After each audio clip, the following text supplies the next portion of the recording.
I've always loved to bake, but baking in particular is like a very controlled, but like extremely artistic outlet. I got sober when I was 25 and climbed out of the darkness that addiction brings. And so when it came time to like enter the workforce and figure out what sort of career I wanted, I just felt so overwhelmed and like paralyzed by fear. And I really had trouble taking like small steps, and baking is like a physical practice of take one small step after another and you will achieve the results that you want. I went full-time with the business end of 2017 and like have not had to, get another job since then.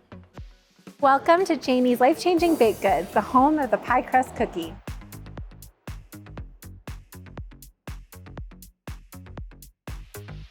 I'm Janie Deegan. I'm 35 years old. I'm the inventor of the pie crust cookie, and last year my bakery brought in over $1 million in sales.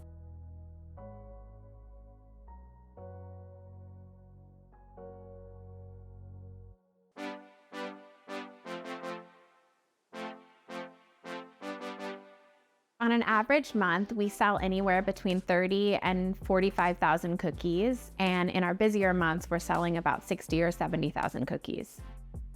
We do everything by hand. Part of what makes us so great is that, we're still like the artisan small batch vibe.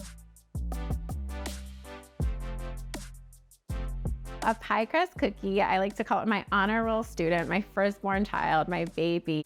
The bottom is a disc of flaky pie crust. The middle is pie filling, and we do dozens and dozens of flavors. So it's like chewy, gooey, delicious pie filling, but not too much. And then the top is like a buttery streusel, like a crumbly topping. And I like to say it's like the perfectly proportioned bite of pie. We rotate through about 2 or 3 dozen flavors seasonally, but we always sell our top 4 flavor cookies. We always have pecan, chocolate, triple berry, and apple, which is my personal favorite. Last year, our bakery raked in over $1.3 million in sales.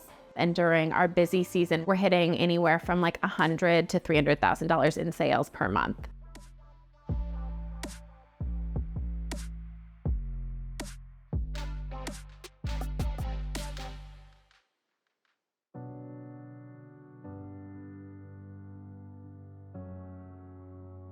I grew up on the Upper West Side.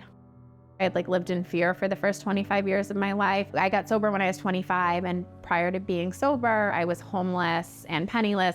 I was like a shell of a person. I was ready to face fear and ready to ask for help and ready to do anything to get sober and stay sober. But I found that I was so terrified of entering the job market. I just was so filled with shame that it was really hard for me to look people in the eyes. And baking was this beautiful artistic outlet that just was a way for me in early sobriety to connect with people.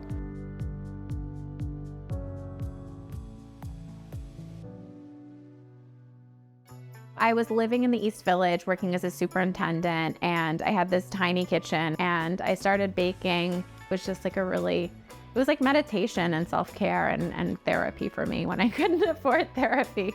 I hit a wall in my life where I was just being sober isn't enough anymore. If I'm gonna stay sober, I need to figure out a passion in life and a career that my parents, the way they raised my brother and I with the idea, don't be a doctor, lawyer, or accountant unless that's what you want to be. Just make sure whatever you do, you are so happy to wake up and do it.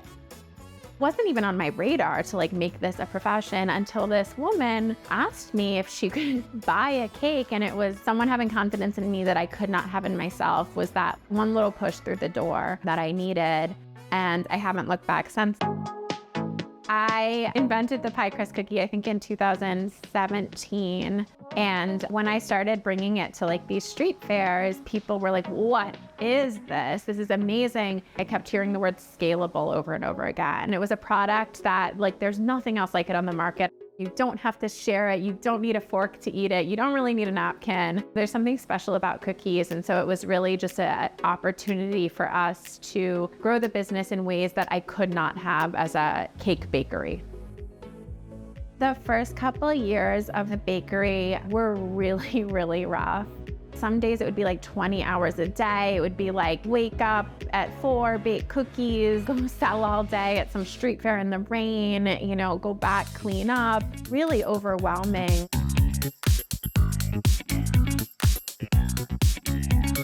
During COVID, it was obviously harder, but my 2 employees and I spent like a lot of time figuring out how we could scale our business as an e-commerce based business. I took cakes off the menu and really just concentrated on pie crust cookies and our other cookies. It enabled us to increase production and increase our revenue and meet a new market that was now all around the country versus like New York City.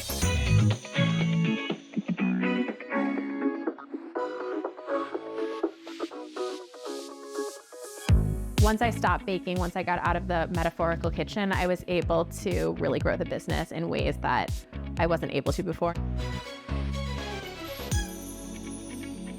I have 15 employees across 2 locations, and we're hiring for our 3rd. Once I had the luxury to start hiring more than just me, it was really important that we don't take into consideration the challenges that somebody might have had, like either recently or in the past. We've had formerly incarcerated people working for us. We've had homeless people working for us. We've had addicts working for us. It's the person you show up as at the interview is what we're looking at. Are you excited to come to work? Are you ready to be part of a team? Like, are you gonna find the same joy in baking and selling cookies that we find? And those are like the most important attributes. I found that when I was in early sobriety, I was like so willing to prove myself that I was like the hardest worker you'd ever meet. And I find that people who are, overcoming adversity and really want to like make a life for themselves tend to be the hardest workers and like the best people to be around. We want to continue our retail expansion in New York City, as well as like really continue to grow our e-commerce side. I'm so grateful for my life. Like, when did I become an expert? I constantly feel like I'm playing dress up, and I hope that never stops, because that's like where the gratitude comes from, is that it feels special and it feels exciting, and I hope that I never stop feeling like I'm playing dress up.